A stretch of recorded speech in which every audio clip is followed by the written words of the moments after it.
जय श्री राधे कृष्ण दोस्तों, आप देख रहे हैं अपना YouTube चैनल भक्ति योग।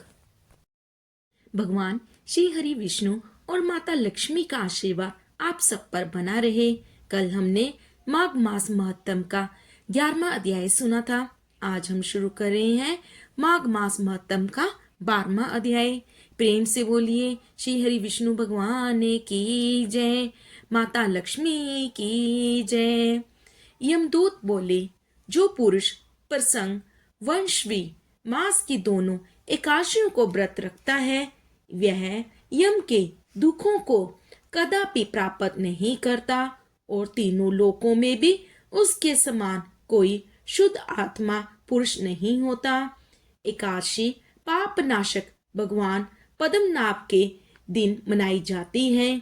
जब तक मनुष्य एकादशी उपवास नहीं करता तब तक उसके शरीर में पाप व्याप्त रहते हैं।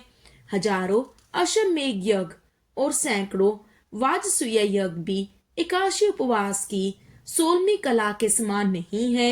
हे वैश्य, 11 इंद्रियों से किए हुए मनुष्य के समस्त पाप एकादशी के दिन उपवास करने से पूर्णतः नष्ट हो जाते हैं और वह यमराज के अधीन नहीं होता, बल्कि स्वर्ग तथा मोक्ष, आयुष्य और संतान को प्राप्त करने वाला होता है।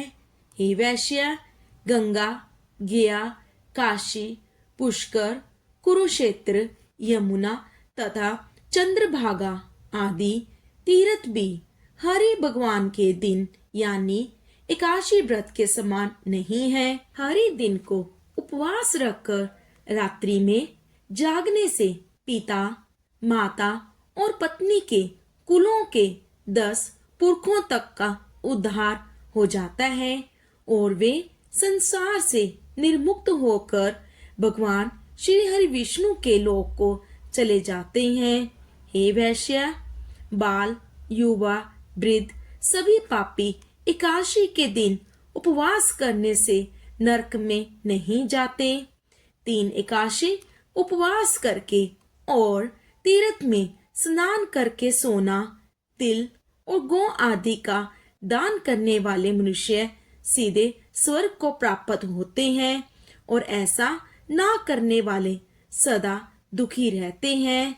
मैं आपसे संक्षेप में नरक से अलग रहने का धर्म कहता हूँ। मन, कर्म, वचन से किसी प्राणी से द्रोह ना करना, इंद्रियों को वश में रखना, दान देना, हरि भगवान की सेवा करना, नियम पूर्वक सब वर्णाश्रम की क्रियाओं का पालन करना चाहिए।